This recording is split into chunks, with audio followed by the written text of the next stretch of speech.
Hello everyone, welcome back to the Hindu Explainer series. I am Kushagra Goel and very warm greetings from Law Prep Tutorial. Once again, I hope all of you are taking good care of yourselves and your family members, and at the same time, you all also are, for those who haven't got vaccinated, please get yourself registered and get vaccinated, because that is the only way to ensure that, see, whenever the exam happens, whenever you step out normally, you are protected against the disease, because the new variants are far more contagious. So please make sure that you are doing that. All right. So I am beginning with the doubts. I'm beginning with the doubt of one student related to a question they must have faced in a passage, which is related to Article 105, Clause 2. That does this article protect you from defamation?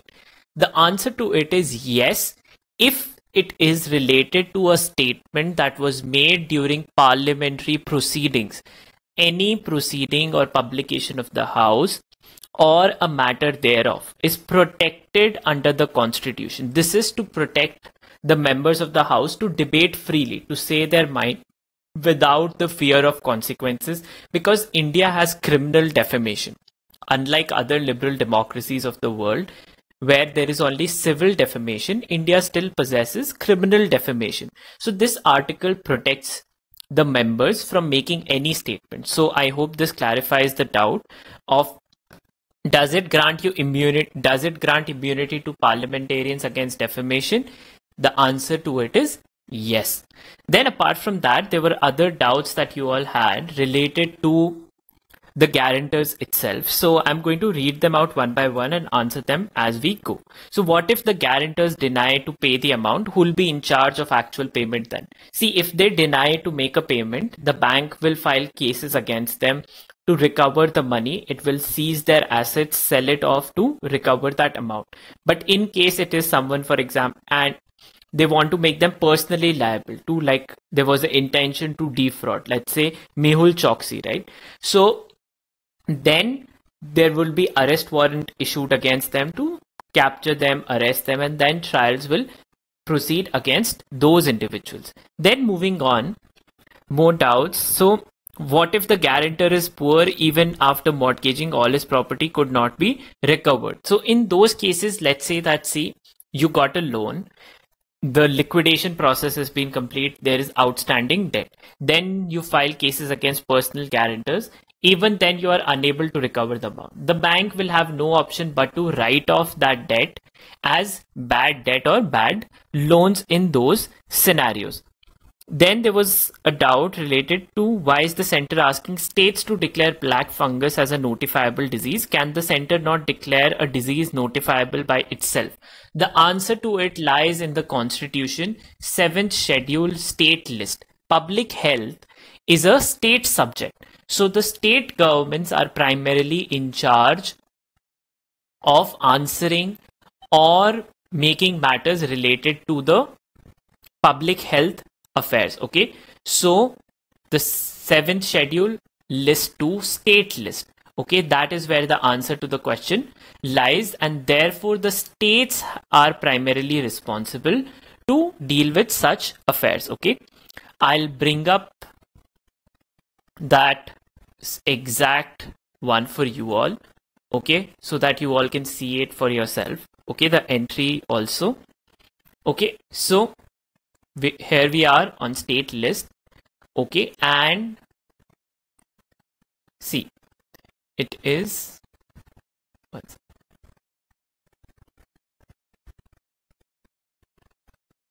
entry number 6, public health, sanitation, hospitals and dispensaries. So it is under this, that is list, state list, entry number 6, under which states are primarily responsible to respond to such. Therefore, the answer is that, see, the union government is reliant on the states to notify the disease as epidemic. Okay, then moving on, another question is once again about the personal guarantor itself. So there was a statement, once the resolution plan becomes legally binding, the guarantor loses the recourse to remedy from borrower when the creditor invokes personal guarantee.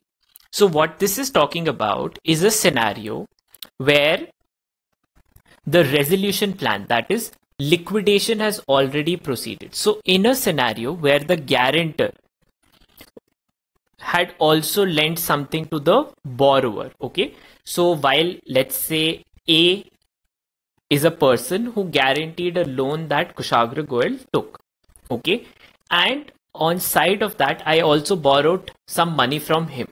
Now the guarantor knows कि once the liquidation plan, that is I have declared that I am insolvent and my personal property should be seized to recover the debt, the guarantor loses a legal recourse against me to recover his 10,000 rupees, because now the primary owner of the property that Kushagra Goel possesses is for those to the bank and those people.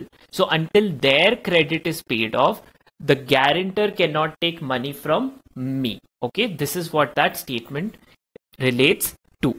Then apart from this, there was another doubt related to the Kane Energy tax dispute in brief. Now the Kane Energy tax dispute is a little complex. We have discussed it previously, so I will provide in the description box the link to that so you can see it there. It is related to double taxation. Basically, Kane Energy was a company from United Kingdom. It was operating in India.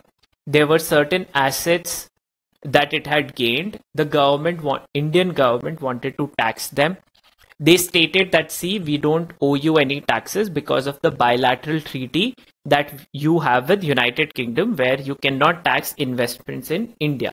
So on that ground, the Indian government stated no, because see, you are not paying any taxes in United Kingdom. You cannot use the bilateral treaty as a mechanism to avoid taxes altogether. So this is what the claim is. And another aspect of it was retrospectively, that can it be done retrospectively? That's something that was not the law then. Can you make it a law now to hold someone accountable in the past? So this is what the case is. The arbitration decision stated that, see, Kane Energy did not owe any taxes to Government of India. The Government of India had gone ahead and seized assets of Kane Energy, which it is now wanting to recover. Okay, so that is the case about. Then apart from this, there was another doubt as to what is Social Security Code. Now that is a legislation, labor legislation, for something that you will study when you study labor law in law schools. So don't worry about that. You'll not be asked a question related to labor law. Okay. Cyclone Yas falls under which category of cyclones? So the final category as of now, it is a very severe cyclonic storm. However, this may change dependent on when it makes landfall. There is still almost a day to go before it makes landfall, so the category may change. I will answer this question once again once there is confirmation of it after it has made a landfall. Okay. Then, sir, if Indo-China dispute is important for 2023, please elaborate. Indo-China dispute is always relevant. We still don't have a confined declared border with China, so that is important in general. Okay. So please see to the, don't avoid reading Indo-China related news. Okay. And we have done multiple in-depth analysis about what the government had agreed to in February for de-escalation at the Pangong Tso Lake. So make sure that you'd watch that. Other updates is something that is an ongoing thing. Then moving on, there's another doubt is, are cyclonic events that happen this year important for CLAT aspirants later on? The answer is no. Why? Because see, for aspirants who will give a CLAT, let's say in 2022 or 2023, you all should focus more on reading in general, focusing on legacy disputes rather than these current disputes. Okay. For example, a cyclonic storm. So it is by default, it is going to happen in 2022, 2023 also. So therefore, cyclone related questions for you all, if they come, it will come based on the events in that particular year. Okay. Then there were other generic doubts related to, first was, how do you increase your reading speed now that the CLAT examination is nearby? My suggestion to you all is twofold. First, in case you feel that your speed in answering questions in mock is not good enough, do one thing.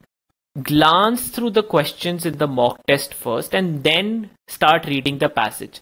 Then you will know what you are looking for in the passage.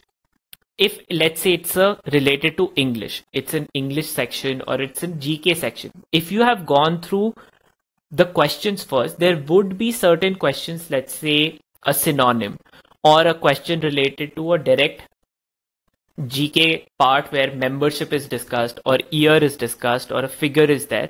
So you may not require to read the passage. You can answer those questions directly. So do that. Then the questions that you are looking. So now subconsciously you know what you have to look for in the passage, and only then your brain will automatically focus on those sentences. This will increase your speed in answering questions in the mock test.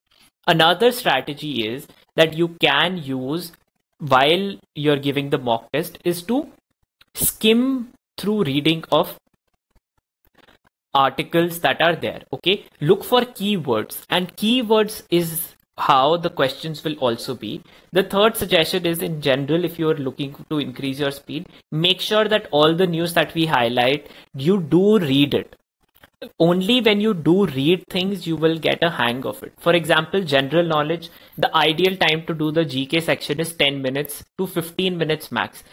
Only those students who will be able to do it in such a short time period.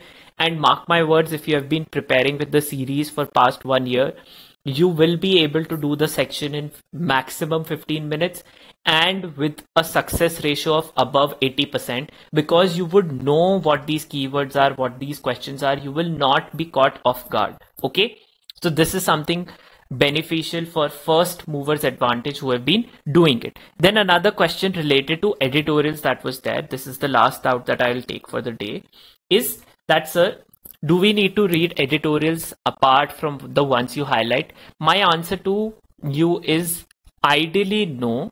But if you're looking to improve your English in general, then you should give a read to the editorials just for your reading practice. Okay.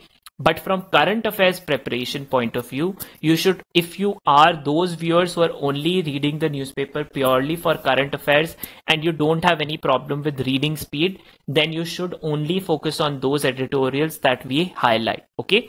Then moving on to today's newspaper analysis. So on the front page is the big news that the evacuation plans are going ahead for the cyclonic storm. It is going to be a very severe cyclonic storm that is as of now in the same category as Taute.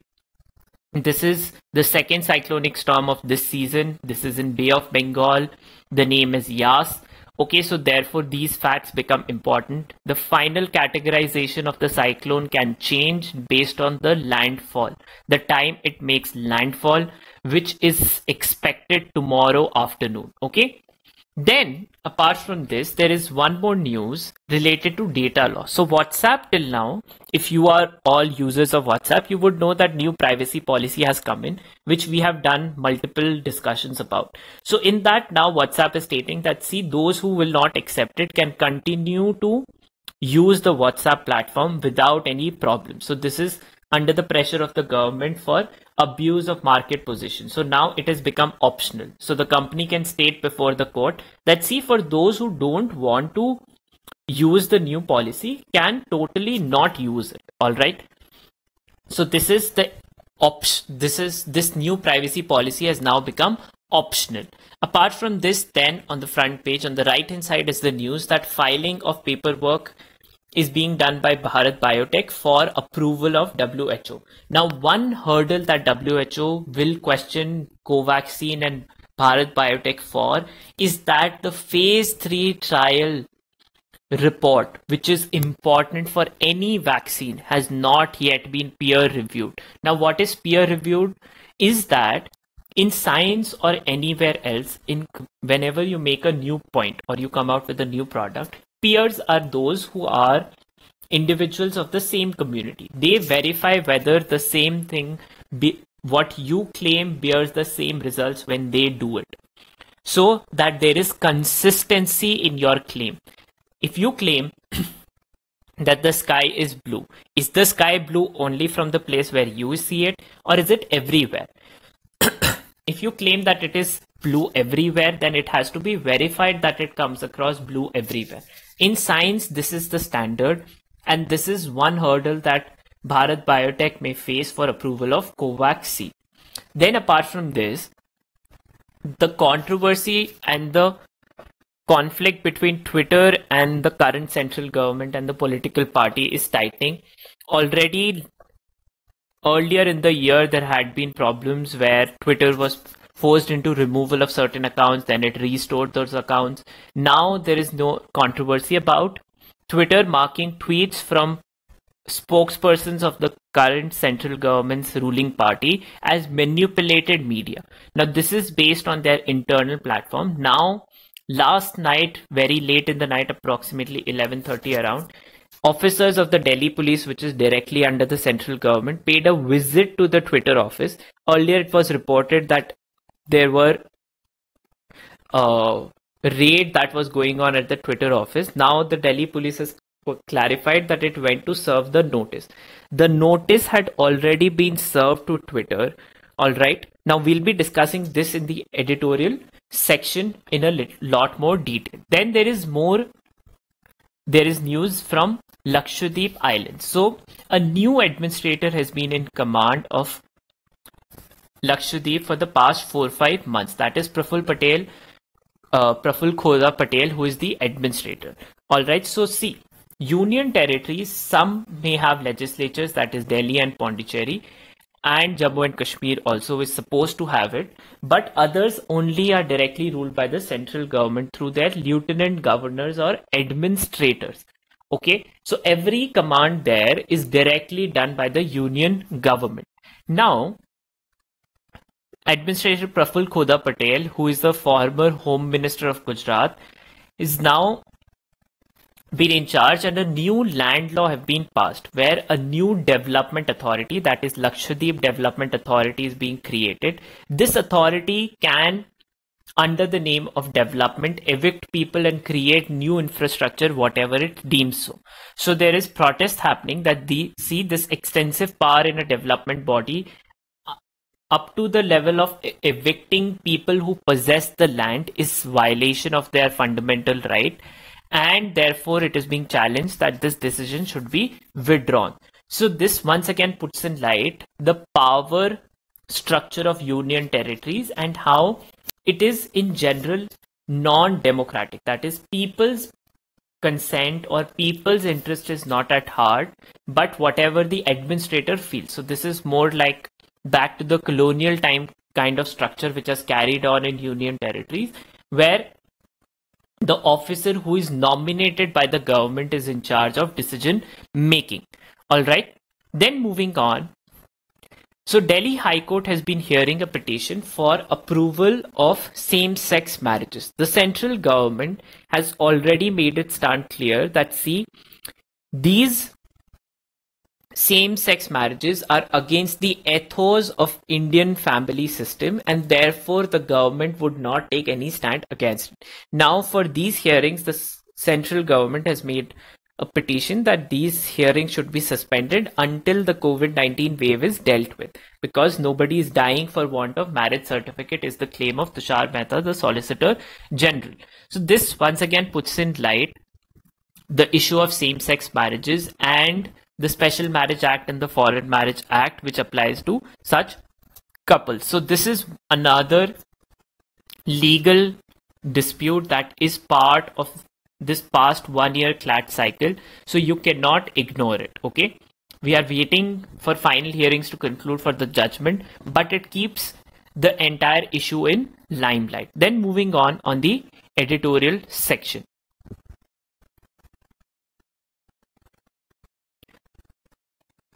So on the editorial section, we have two main editorials that are important. So discussing the first one, which is a September exit, Afghanistan at the crossroads. Now this is important to talk about the situation, what is happening in Afghanistan. This is basically a brief overview.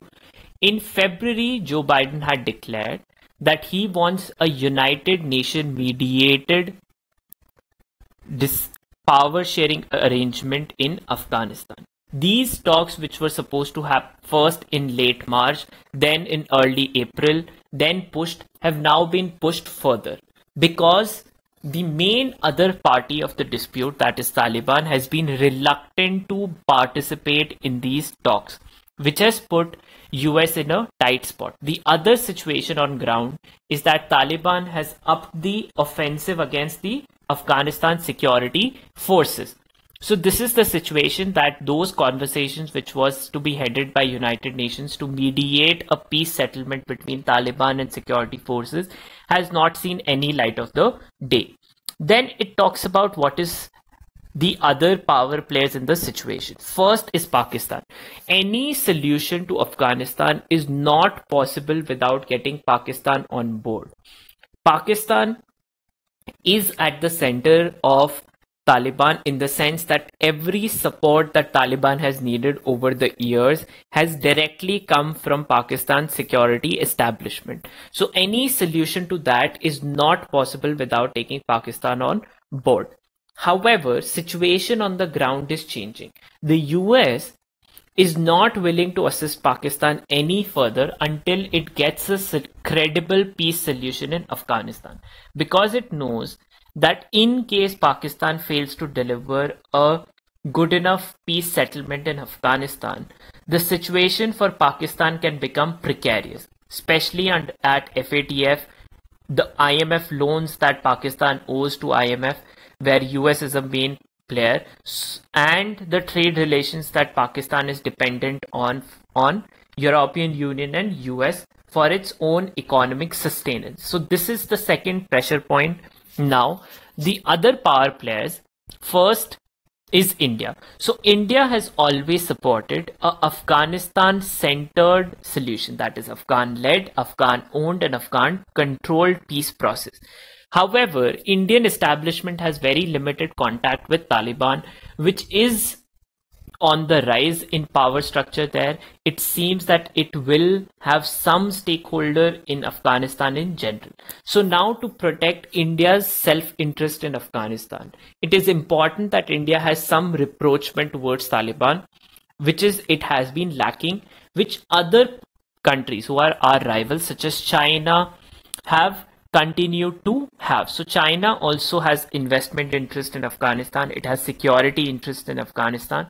So it is also pressurizing Pakistan to get Taliban on the talking table and have a credible peaceful solution. Because if Afghanistan gets into a continued cycle of violence, it threatens the security of the entire region. Something that India's External Affairs Minister Jaishankar, he pointed out, which is a genuine double peace that is within and around Afghanistan is important. So this is what the situation in Afghanistan is. This is the interest of different countries. Therefore, this editorial becomes important to note down what is the situation happening in the region and what is the stakes that each country has in these processes.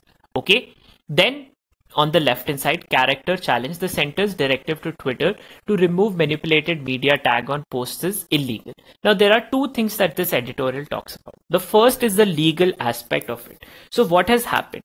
Certain spokespersons of a political party allege something else to another political party. Twitter, all of them are users of Twitter individually. You don't become a member of Twitter based on you being part of a group. Everyone is liable to Twitter based on their terms and policies. Within those terms and policies, Twitter has arrangements where it verifies the content that you upload on the platform. In that regard, that content has been flagged as manipulated media. So this is the story. Now, what are the legal rights that you possess? First is the right to freedom of speech and reasonable restrictions on this. So whenever you allege something against someone else on a platform of social media, reasonable restrictions apply there. Platforms also have a responsibility to not become tools to spread fake news. In that regard, Twitter uses independent verifiers to state whether the content on the platform is correct or not. It is on these grounds that claims made by former US president when he was US president, the place where Twitter's head offices are, where the company is created, had flagged their own president content as fake news, right? So now, in this regard, the second legal remedy that any platform has is to protect their content. So now their actions, governments in democracies cannot force tech companies or anyone to do as they want until there is a judicial precedent to do it. So unless the court states that, see, this is something that you did wrong and therefore you should remove that tag, you cannot be forced to do it. Otherwise, it creates the situation of censorship. It is exactly what differentiates China and Russia to other democratic countries. In a democratic country, speech cannot be curtailed unless the court decides it so. In police states such as China or Russia, any such content, if it criticizes the government, it has to be removed, or you cannot criticize the government. The beauty of democracies lies in the fact of free speech and protection from intimidation of the government whenever you criticize them. So this is the protection that exists. Now, the second is political aspect that, see, this puts the government currently has shown a lot of what you can say, pickiness whenever someone criticizes them over the COVID-19 handling. So they have, rather than trying to handle it, have now these steps are making a mockery of India's tag as democracy, because in a democracy, such pressure tactics do not take place. This is something that is straight out of police state or regimes that are dictatorial, where if you criticize someone or from the government, there will be police action that will be taken, people will be put under arrest, all of that. So this is the second aspect of political side. For us, what is more important is the legal aspect that, see, in a democracy, free speech cannot be curtailed unless there is a judicial precedent to it. Otherwise, that amounts to censorship, which is a restriction on fundamental rights, or Article 19. All right. And this Article 19 does not just extend to users, it extends to Twitter also as an entity. So that is the second aspect. Under the legal, there are two entities: individuals, wherever you want to criticize someone, that is protected. And secondly, Twitter as a platform itself has its own fundamental rights, which are guaranteed under our constitution. Okay. Then the second editorial here, losing time. So Puducherry till now does not have a ministry based on political arrangements there. And on the side, we have seen last year when it happened in Madhya Pradesh, when the government fell, COVID cases started rising because there was no cabinet in place. The government fell during the pandemic itself. So that created problems of its own, and similar problems are now happening in Puducherry. So the editorial calls that, see, political parties should get their act together and expand the ministry so that the pandemic can be dealt with. The second main editorial, the scale of Gujarat's mortality crisis. There have been local newspaper reports in different newspapers about the number fudging in Gujarat, about the number of people who have died because of COVID-19. The official figures and the figures reported in local newspapers are very distinct. This editorial then tracks that, see, approximately 83,000 from 40,000 to approximately 83,000 dead are missing in the data that has been reported by the government. Till now, under the second wave, it has been reported that only 1 lakh people have passed away. But if this is true, then already 50 to 80,000 dead are missing just from one state of Gujarat. So this is Prime Minister himself had made a remark that see, correct numbers should be reported about COVID-19.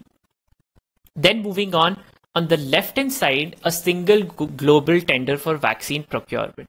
Different international manufacturers have said no to different state governments because their policies only allow for procurement of vaccines to the central government. The central government has stated that, see, it will not procure any vaccines for people between the age of 18 to 44, and it will continue to provide for vaccines only for population as frontline workers and people above the age of 44. So in that regard, state governments are forced to look for tenders, but now vaccine manufacturers themselves have claimed that, see, we will not provide it, it's not our policy. This is leading to vaccine shortage in general, and therefore it is important, the editorial calls, that the central government, something that every government across the world has done, that a single global tender for vaccine should be procured, and then it should be distributed between different state governments based on the need. All right. Then on the right hand side, expanding the scope of POCSO. So this editorial talks about two specific aspects of the POCSO Act. First is historical sexual abuse. So the act itself came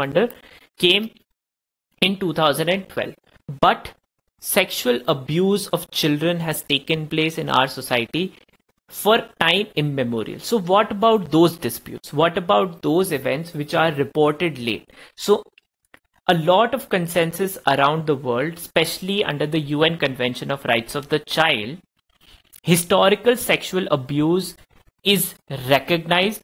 It protects the children who were abused then. And this talks about an event of a lady who filed a case 40 years later to the event. See, a lot of understanding of these sexual crimes comes later. For example, when I was in school, we were never told about all of this. But this is something that is ongoing. As a society we progress, we learn new things. And now you may be able to understand if such an event has taken place with you or not. So legal recourse should be available and offenders should be punished. So that is the first aspect of historical child sexual abuse, and that the society and our legal system should recognize this and not hold कि इतने साल बीत गए, आप इतने साल तक कहाँ थे, ये क्या बात हुई कि आपको पता ही नहीं था. All of this should not happen. The second aspect that the editorial discusses is accommodation syndrome. That when we fear that the society will not support our claim, when I know that I will be alone and no one will believe, let's say if I make a claim against so much sexual abuse happens from remote family members, or sometimes even close family members, and then you know that your family members will obviously not support you. So it trickles in a accommodation syndrome, wherein you don't talk about abuse because you believe that no one will accept it or believe it. So you start accommodating abuse, you start accepting it. No one should be put in such a situation, is what the editorial is talking about, that such things should not happen. Abusers should be brought to light. Okay. So that is the two aspects of the POCSO Act and suggestions as to how it should improve. Legal policy suggestions is something we do discuss. All right. Apart from this, now moving on to the other national news. So in this regard, this is the article about WhatsApp stating that, see, it will not limit its functionality until India brings in a new data protection law, something that is in the pipeline for now almost 2.5 years, but hasn't been done. Okay, then moving on national news, on-site booking has been allowed for 18 plus. So until now, you had to book a slot at the CoWIN portal to get a vaccine slot for yourself for people between the age of 18 to 44. But now you can just walk in, register yourself there, and if there is a slot, you will be able to get vaccines. But this is still not available at private centers. They still have to have online slots booking.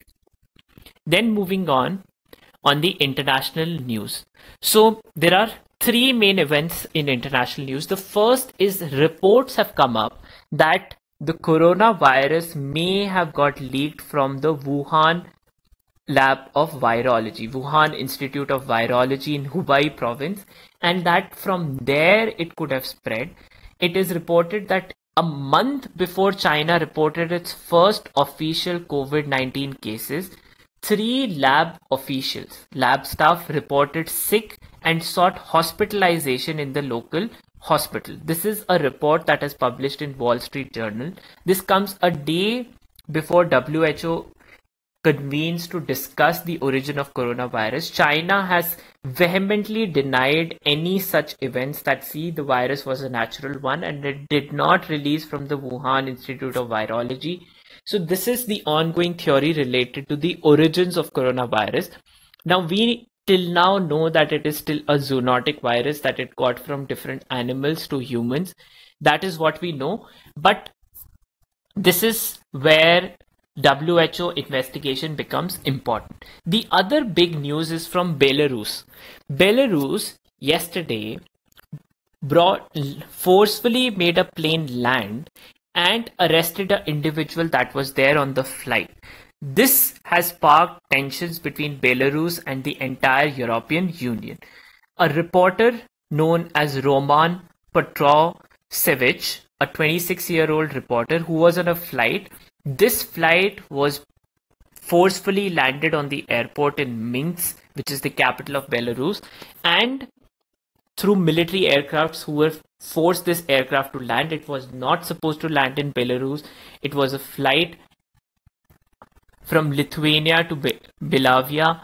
This air carrier was forced to land and this person was arrested. This has sparked more sanctions against Belarus. Belarus conducted elections last year, but the elections that by their president, that is President Alexander Lukashenko, he has supposedly rigged those elections and has taken action against any and everyone who has criticized him, opposition leaders. Elections were rigged. So all of this has now led to tensions between the two countries, between European Union and Belarus in general. Sanctions have been imposed on travel restrictions, and further escalations of reports are coming in regarding this. Then on the Myanmar front, we have important news that Aung San Suu Kyi had her first public hearing yesterday, and in that she was defiant that the NLD, the threat has been that her political party, that is National League for Democracy, will be disbanded by the military there, the Tatmadaw. However, she stated that NLD will exist as long as people in Myanmar exist, because it was the party for the people. So she has continued with her defiant stand against the junta. There is no end to the crisis there as of now. So Aung San Suu Kyi is one of the important persons. She is Nobel Peace Prize winner for bringing or for her democratic movement in Myanmar. She is the main democratic campaigner. She was the lead prosecutor there, basically the de facto president of the country before the military coup took place on February 1. Then Iran inspection agreement extended by 1 month, that is being reported by IAEA. Now in this regard, this is decent news in terms of whether Iran will be able to possess nuclear weapons or not. This is something that we discussed yesterday, part of pressure tactics between the two countries. Then Anthony Blinken, US Secretary of State, is traveling to West Asia to talk about Gaza ceasefire. Developments on that is something we need to wait for. Apart from this, on the economic news and sporting. So on sporting news, there is one news for a person in news. That is Phil Mickelson become the first golf player to win a major tournament at the age of 50. So he has become the oldest person to win a golf major tournament. He has replaced Julius Boros, who had the record since 1968. So this is the news related to golf. Person in news, Phil Mickelson. On that note, I will conclude for the day. And you all had brought in suggestion that I should point out different questions and then tell you how they could be relevant. So I'll inculcate that more and more. related to things. All right. I am trying, I always do like section wise importance of different news, that under what section it fits in for your CLAT examination. I will incorporate that. So in today's newspaper, updates on foreign policy in Afghanistan, Myanmar, COVID-19 origin, and the new development in Belarus. Those are international. Then the Twitter controversy and freedom of speech online, that is also important. And second news on national front is related to the cyclone. The categorization can only be confirmed once it makes landfall. So wait till day after tomorrow. On that note, thank you so much, and I will see you all tomorrow.